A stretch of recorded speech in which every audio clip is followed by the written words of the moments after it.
പ്രവർത്തനങ്ങളൊക്കെ കാണപ്പെടുന്ന ഒരു ബാഹ്യമായ പ്രകടനങ്ങൾ മാത്രമാണ്. അതിൻ്റെ ആത്മാവിയ ഖിലാസാണ്. ഖിലാസ് എന്ന് പറഞ്ഞാൽ ഏതൊരു താഴത്തിൽ നീ ചെയ്യുകയാണെങ്കിലും അള്ളാഹുവിൻ്റെ വജീനെ മാത്രം ഉദ്ദേശിച്ച് ചെയ്യുക. അതല്ലാത്ത മറ്റു വല്ല ഉദ്ദേശങ്ങളുണ്ടായിപ്പോയാൽ അത് അള്ളാഹുവിൻ്റെ സ്വീകരിക്കപ്പെടുന്ന താഴത്തായി കൊണ്ട് മാറൂല. രണ്ടാമത് സിദ്ഖ് സത്യസന്ധമായി കൊണ്ടാവണം നമ്മളെ പ്രവർത്തനം. മറ്റൊന്ന് അമാനത്ത് വിശ്വസിക്കാൻ പറ്റിയതായ സ്വഭാവങ്ങൾ.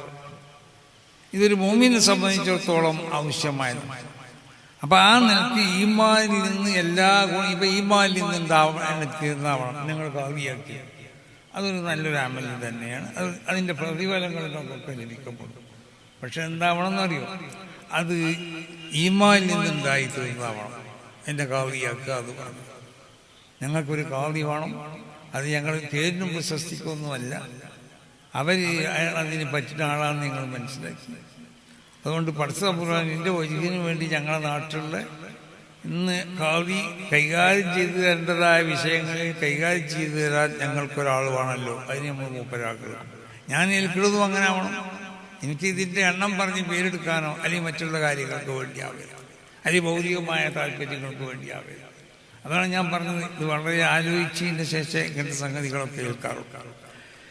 അപ്പം ഏതായാലും അള്ളാഹു സുബ്ഹാനഹു വ തആലയുടെ മഹത്താവുന്ന അനുഗ്രഹം കൊണ്ട് അള്ളാഹു ഈ മഹത്താവുന്ന ഈ പദവി അത് ഏറ്റെടുക്കാനുള്ളതായ ഒരു തൗഫീഖ് അതിനെ അള്ളാഹു എനിക്ക് നൽകുകയും ഇന്നെ ഖാദിയാക്കാൻ വേണ്ടി ഉള്ള ഒരു ചിന്ത നിങ്ങളിലുണ്ടാവുകയും അതനുസരിച്ച് നിങ്ങളെ കമ്മിറ്റി കൂടി നിങ്ങൾ തീരുമാനിച്ചു എന്നെ വിവരം അറിയിക്കുകയൊക്കെ ചെയ്തു.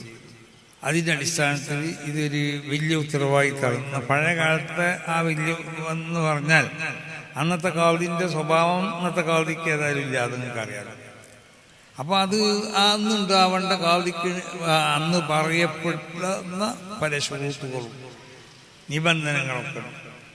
ആ നിബന്ധനകളൊക്കെ ഉള്ള കൗതിമാരെ നമുക്ക് ലഭിക്കപ്പെടാൻ വിടാൻ പ്രയാസം തന്നെ ഉണ്ടാവുക തന്നെ ഉണ്ടാവുക. അങ്ങനല്ലേ ലാ യഅതി അലൈക്കും യൗമുൻ ഇല്ലാ വഹുവ അഖല്ലു ഇൽമൻ മിമ്മാ ഖബലഹു. ഇന്നത്തെ ദിവസത്തിനേക്കാൾ കുറഞ്ഞ ഇൽമു കുറഞ്ഞ ദിവസമായിട്ട് ഇന്നത്തെ ദിവസം വരും. ഇന്നത്തിനേക്കാൾ കുറഞ്ഞത് നാളെ വരുള്ളൂ. അങ്ങനെ ഫൈദാ ദഹബൽ ഉലമാ, യഥാർത്ഥ ഉലമാവിൻ്റെ ആ ശൃംഖല കഴിഞ്ഞ് കടന്നാൽ ജനങ്ങളെ അറിവില്ലാതെ ഫത്വ കൊടുക്കാൻ വേണ്ടി അവർ തുടങ്ങും. അങ്ങനത്തെ ഒരു കാലഘട്ടം ഇവരുണ്ടാവില്ല. എന്തെങ്കിലും നെറ്റിൽ നോക്കി പറയാം, കിതാബ് നോക്കണ്ടേ, നെറ്റിൽ വരുത്തം എങ്ങനെ കൊടുത്തു അതാണ് ആ നെറ്റിൽ നോക്കി നമുക്ക് കിട്ടും. പുസ്തകത്തിൽ പറഞ്ഞത് എത്രയെന്ന് മൊഴിയിലൂടെ വന്ന് ചോദിച്ചു. മൊഴിയിലേക്ക് വരില്ലെങ്കിൽ ഇപ്പം നല്ല സുഖമാണ്, വേഗം നെറ്റിൽ അടിച്ചു നോക്കും. നെറ്റിൽ കൊടുത്തത് 10 വെക്കാം. അപ്പം മന്നോനോട് പറയും 10.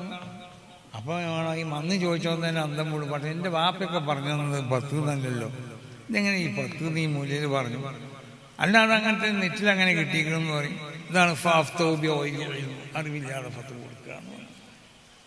അപ്പം അങ്ങനെ ഓരോ ദിവസങ്ങളും ഇൽമു കുറഞ്ഞും കൊണ്ടുവരുന്ന ഈ കാലഘട്ടത്തിൽ കഴിവിൻ്റെ പരമാവധി ഈ കാര്യങ്ങളിലൊക്കെ നമ്മൾ ആ ശരീരത്തിൻ്റെ ആ സ്വഭാവങ്ങളനുസരിച്ച് ശ്രദ്ധിച്ചു കൊണ്ടുപോകാൻ വേണ്ടി നമ്മൾ ശ്രമിക്കാം. അപ്പം അതുകൊണ്ട് നിങ്ങളോടൊക്കെ പറയാനുള്ളത്, ഞാൻ അധികം പ്രസംഗിക്കാൻ പറ്റിയ സമയം ഞാൻ നേരം വെളുത്ത് ഇതുവരെ പണിയെന്ന് കഴിഞ്ഞുകൊണ്ട് പിന്നെ ഇങ്ങോട്ട് യാത്ര ചെയ്തു. അപ്പോൾ അല്ലാഹു സുബ്ഹാനഹു വ തആല നമുക്കൊക്കെ നമ്മുടെ ഹൃദയത്തിനെ നമ്മൾ നന്നാക്കി ഹൃദയത്തിലുള്ള ഈമാനിനെ അവിടെ കുടിയിരുത്തി ആ ഈമാനിൽ നിന്ന് എനിക്ക് വൈപ്പെടുന്ന നിലക്കുള്ള അവയവങ്ങളാക്കി തീർക്കുക.